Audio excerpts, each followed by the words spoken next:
Et nous vous retrouvons après le journal pour la suite de cette émission avec nos invités Gabin Adjaro, Prosper Aboklou et Dieudonné Sewonou. Nous abordons notre troisième sujet, direction le Niger à présent. Le CNSP lance un fonds de solidarité pour la sauvegarde de la patrie. Un appel après l'annonce de la révision au rabais du budget de l'État de près de 40%. Le Conseil national pour la sauvegarde de la patrie, le CNSP au Niger, lance un fonds de solidarité pour la sauvegarde de la patrie. Dans un communiqué, le régime en place au Niger appelle à faire des prélèvements et à soutenir le Niger pour faire face aux défis que pose le terrorisme et la sécurité, les questions de sécurité au Niger plutôt. Et la mise en place de ce fonds permettra de faire des prélèvements pour les entreprises dans le domaine des hydrocarbures, de la diaspora, de la télécommunication et plein d'autres domaines. Une chose pour soutenir l'économie du Niger qui est affaiblie depuis les sanctions suite au coup d'État intervenu le 26 juillet 2023. Dieudonné Sewonou. Oui, l'heure est venue pour qu'on connaisse des véritables patriotiques, des véritables patriotes, j'allais dire, d'accord. Au Niger, c'est un acte patriotique à poser lorsque vous voyez que votre État est en train de tomber et que vous pourriez aussi mener une action pour le soutenir. Je pense qu'en ce moment qu'on vous appellera un véritable patriote. Donc, le Niger, asphyxié par des sanctions de la CEDEAO, aujourd'hui ne peut plus s'offrir un souffle que de par ses actions. Et je crois que la plupart des Nigériens comprennent la démarche des militaires au pouvoir. Et pour votre information, la diaspora nigérienne au Togo a déjà envoyé 100 millions de francs CFA, d'après mes informations. Oui. Et donc, je crois que de partout... Et la diaspora à Dubaï aussi a envoyé 10 millions. Voilà, donc de partout à travers le monde, les sacrifices seront faits pour soutenir le Niger, à gérer d'ailleurs ce temps de la vache maigre ou alors ce temps de passion ou alors de désert avant que les sanctions ne soient levées. Si un jour cela décide à être véritablement levé. Donc, le Niger n'a qu'à se tourner vers ses véritables enfants pour soutenir la patrie. Maintenant, si les gens trouvent que ce soutien-là ne vaut pas la peine, là, il faut comprendre ceux qui sont prêts pour que le pays puisse véritablement sombrer. Parce que le souci, c'est quoi? C'est faire en sorte que les populations se soulèvent contre les nouvelles autorités en place actuellement. Lorsque ça deviendra beaucoup plus compliqué, beaucoup plus difficile, qu'il y ait de soulèvement pour dire, voilà, on souffre de trop, jusqu'à quand c'est à cause de vos actes qu'on est maintenu dans cette condition, alors il va y avoir un autre soulèvement à l'interne et la crise va être permanente au Niger. Mais s'il y a des patriotes véritables sur le territoire nigérien qui comprennent la démarche et qui veulent véritablement s'affranchir de tout ce qui est en train de se passer, je pense que les gens sont prêts à mettre la main dans la poche et aussi à sacrifier une partie de leur salaire. J'ai l'habitude de le dire souvent dans des États africains.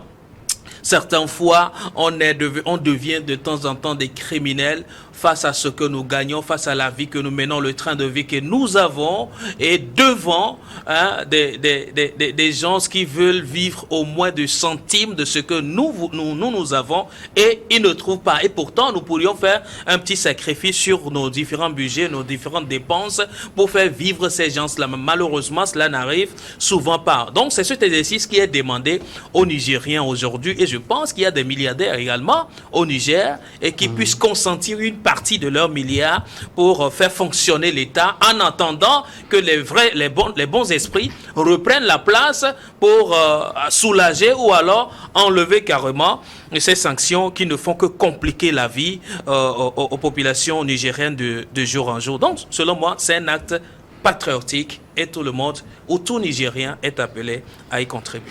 Prosper Aboklou, le CNSP lance un fonds pour la sauvegarde de la patrie au Niger qui permettra de financer les besoins de l'État du Niger en ce moment où le Niger doit faire face, au-delà de la crise qu'il secoue, la crise suite au coup d'État. Le Niger doit faire face aussi au défi du terrorisme. Oui, je constate avec tout le monde que la prise de conscience a nationale à évacuer cette peur, je dirais tout simplement, qui à l'époque avait fait croire que le paternalisme occidental est le seul, comment on dirait, palliatif pour pouvoir assouvir, plutôt éradiquer nos difficultés. Je tire des fières chandelles à la diplomatie togolaise qui a été le premier, la première à pouvoir convoyer des fonds à travers la diaspora, comme on l'appelle nigérienne, ici, qui a déjà envoyé 100 millions de francs. Quand j'ai eu l'information, j'avais la chef de projet, je dis mais je me suis promené un peu au niveau donc de qu'on appelle de Madiba, où il y a les vendeurs comme on appelle nigériens. J'ai fait mes petites enquêtes. Il fallait voir comme on appelle la joie avec laquelle ils s'exprimaient, même depuis le coup d'État. Je croyais avoir des gens aigris, mais qui plutôt se sont réjouis et qui ont promis de faire ce qu'ils peuvent pour aider le CNSP pour, comme on appelle, éradiquer donc les difficultés nigériennes. Donc je pense que c'est de bon aloi qu'on prenne sur nous de nous autofinancer. Regardez, 100 millions sont déjà partis, 10 millions sont venus de quelque part. On ne parle que du Togo, hein, et ce qui pourrait partir du Ghana, de la Côte d'Ivoire, des autres contrées et de la diaspora européenne et américaine. Je pense quand même que on est prêt, on est suffisamment fort pour se financer, pour soutenir nos économies, sans pouvoir faire, comme on appelle, un clin d'œil à l'aide. Cette aide-là qui vient nous appauvrir tous les jours, parce que ce sont des aides qui sont faites à taux exorbitants et qui font que l'Afrique ne peut jamais s'en sortir. Vous voyez, lorsque vous faites vos propres économies, que vous utilisez et pour faire le commerce, le bénéfice, ça revient à la maison. Mais quand vous faites un prêt à la banque, regardez ce qui sort du paiement. Donc je crois quand même qu'aujourd'hui, les Nigériens sont sur la bonne voie. Et ça, c'est une façon de s'autodéterminer et sortir du néocolonialisme et du néo-souverainisme. C'est ça plutôt que je pense que toute l'Afrique doit penser, au lieu de voir certains de ces professeurs-là qui, bardés de diplômes, qui viennent se planter sur les chaînes internationales pour lapider la marque africaine, pour lapider les gens. Regardez le discours que le ministre togolais qu'on appelle des affaires étrangères a fait à la tribune des Nations Unies. J'ai vu un de ces professeurs-là qui se dit, qui démantèle. Je crois quand même que ce sont des choses que nous devons décourager. Il faut qu'on soit unanime, qu'on soit pas... Malheureusement, chacun est libre de défendre son... Mais s'il faut le défendre, je ne refuse pas. Aussi la diversité d'idées, donc... Non, la diversité d'idées qui détruit, on ne doit pas l'encourager. C'est-à-dire qui défonce, qui font les choses en faveur du bourreau. Moi, je suis du côté des faibles. Moi, je serai toujours du côté des faibles. Parce que étant faible, je ne peux que être parmi les faibles. Parce que parmi les forts. D'ailleurs, nous vous donnons la parole. Mais oui, je remercie vraiment Niwol pour cette émission. Parce que, et vous-même qui soit vraiment ancré dans l'évolution de l'Afrique. Et je pense quand même que ce n'est que de cette manière que nous pouvons construire l'Afrique, partir de nos propres ressources. L'Afrique est la terre la plus riche de tout. On a tout ici. Et je crois quand même qu'on n'a pas besoin d'aide extérieure. Le Niger est sur la bonne voie et je pense que la dernière fois, le Togo a financé ses élections par ses propres fonds. On n'a pas eu de prêts de FMI ou de Banque mondiale, de Bretton Woods, comment vous les appelez. Je crois quand même que c'est comme ça qu'on devons faire pour faire évoluer l'Afrique. Merci beaucoup, Prosper Agboklou. Mais je rappelle que nous sommes dans un débat contradictoire et donc libre à chacun de défendre son opinion pourvu qu'on ait les éléments nécessaires pour soutenir sa position. Gabin Adjaro, le CNSP a lancé un fonds de solidarité pour la sauvegarde de la patrie. Oui, ils ne se sont pas voilés la face. La meilleure richesse d'un pays, c'est sa population. Et quand la population se sent concernée, je pense que c'est une bonne chose pour ceux-là qui sont au pouvoir. Envoyer ces fonds, ce n'est pas aider le CNSP, mais c'est aider les Nigériens qui sont sur place. Et les Nigériens de la diaspora ont véritablement bien compris. C'est l'heure du patriotisme, du grand patriotisme, je dirais, et c'est l'heure aussi du panafricanisme. Parce qu'au-delà des Nigériens, de la diaspora, c'est tous les Africains qui ont les moyens, qui doivent se sentir concernés. Cette situation montre la faiblesse au niveau de la coopération sud-sud. Parce que si la coopération sud-sud était à un certain niveau, je ne suis pas sûr que le Niger serait à ce niveau-là aujourd'hui, au point de demander de l'aide à ses concitoyens. C'est difficile de l'accepter, mais nous sommes dans cet état de fait-là et il n'y a rien à faire. Mais cette coopération sud-sud est mise surtout à mal avec les sanctions de la CEDEAO, puisque quand on parlait de coopération sud-sud, ça devait commencer par l'entourage immédiat, mais l'entourage immédiat qui fait partie de la CEDEAO et donc qui sanctionne le Niger, ça fait que finalement cet entourage ne pourra pas financer, à part quelques pays comme le Burkina Faso, le Mali, qui soutiennent le Niger dans ces moments. Je vais te décevoir. Parce que quand tu prends les pays limitrophes du Niger, ce sont des pays à problème. Économiquement, ils ne sont pas stables non plus. Ce sont des pays qui ont toujours des appuis budgétaires. Ça montre qu'eux-mêmes, économiquement, ils sont faibles. Raison de plus pour ne pas pouvoir soutenir le Niger. Voilà, ils ne peuvent pas aider. Même s'ils sont toujours en coopération avec le Niger, aujourd'hui, ils ne peuvent pas le dire. Ces pays limitrophes, ces pays-là qui font affaire avec le Niger, ils ne peuvent pas le dire, mais ces sanctions qu'ils ont fait à l'encontre du Niger, ça les assaille. Mais ils ne peuvent pas le dire parce que ce sont eux qui se sont portés garants de faire ces sanctions-là vis-à-vis du Niger. Or, eux aussi, ils en subissent les conséquences. Parce que c'est un flux, on va dire, c'est à double sens, en fait. C'est à double sens, voilà, tu m'as bien pris le mot. C'est un flux à double sens. Si le Niger perd, nous perdons aussi. Mais malheureusement, ceux-là ne peuvent rien dire. Je suis heureux que les Nigériens de la diaspora prennent conscience aujourd'hui que cette situation-là, c'est à eux-mêmes de le régler. Et ils ont compris que l'indépendance, il faut faire des sacrifices. C'est ce que les Nigériens sur place aussi doivent comprendre aujourd'hui, qu'ils ne peuvent pas avoir le lait aujourd'hui, mais ce qu'ils font, c'est pour le lendemain. C'est pour un lendemain meilleur. Et ils doivent s'accrocher à cela. C'est très important. Et je pense que c'est une opportunité. Le Togo a vécu pendant 15 ans sous embargo, mais ça ne nous a pas tués. On est toujours là. Donc, ce sont des situations qui doivent éveiller la conscience collective africaine qu'on doit arriver à se développer par nous-mêmes. Parce que ces aides budgétaires-là qu'on consent de FMI, de la Banque mondiale, je n'ai jamais vu un mendiant devenir riche. À chaque fois, on tend les bras, à chaque fois, on tend les mains, aidez-nous, aidez-nous. Ces aides-là viennent, mais ça nous appauvrit beaucoup plus. On arrive jusqu'au niveau de pays pauvres très endettés, mais après, on s'endette encore. Et notre dette extérieure est plus lourde que la dette intérieure. Quand tu prends les pays développés, les États-Unis, la France, ce sont des pays endettés. On dit souvent que les États-Unis sont les pays les plus endettés au monde, mais ils sont beaucoup plus endettés intérieurement.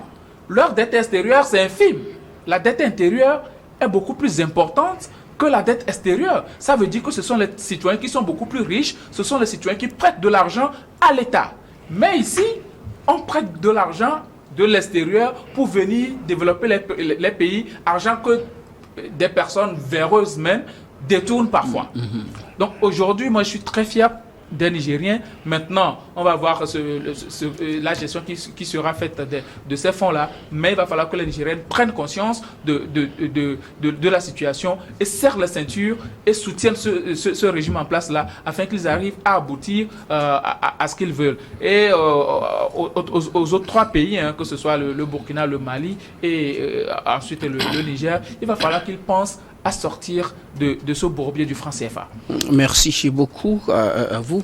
Gabin Adjaro, quelques précisions. Je croyais que vous avez fini. Vous aurez la parole tout à l'heure. Juste une petite précision sur les dispositions prises pour le soutenir ce fonds de solidarité. C'est des prélèvements qui seront faits dans la réalité en fait. Et 10 francs seront prélevés sur les tickets de transport routier, 1000 francs sur les les tickets de transport aérien. Donc, quand vous prenez l'avion au Niger, 10 francs sur les appels et souscriptions au forfait Internet. Mais ça, une précision, c'est au consentement du consommateur. Donc, c'est le consommateur qui doit consentir à ce qu'on lui fasse ce prélèvement. Et puis, une taxe aussi de 10%, je pense, sur les frais d'hôtes, donc pour les nuitées. Alors, voilà un peu comment on compte rassembler ces fonds. Est-ce que vous pensez qu'avec cette situation, le Niger pourra avoir les fonds nécessaires? C'est vrai, il y a un cas palpable actuellement en cours, et c'est au Burkina, où on fait des comptes régulièrement, où on voit quand même que les Burkinabés contribuent. Est-ce que vous pensez que le Nigeria pourra faire autant?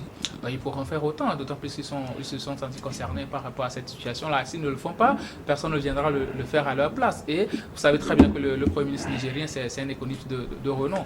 Donc c'est un monsieur qui a bien calculé la situation, qui sait très bien ce que peut apporter ces prélèvements-là, et que bon, ça peut boucher les trous. Donc je pense que les Nigériens, fiers qu'ils sont de leur pays, vont pouvoir consentir à ces prélèvements-là. Et puis bon, ils vont pouvoir aider leur pays 10 francs sur les frais de communication, 1000 francs si tu veux prendre un avion. Je ne pense pas que quelqu'un qui arrive à acheter un billet à 1 million ne puisse pas contribuer à 1000 francs pour aider son pays. Donc les Nigériens, ce sont des gens très fiers de leur pays, ce sont des gens très fiers de leur patrie. Je pense qu'ils feront même plus par rapport à cela, parce qu'on connaît ces gens-là, la manière dont ils ont la main facile.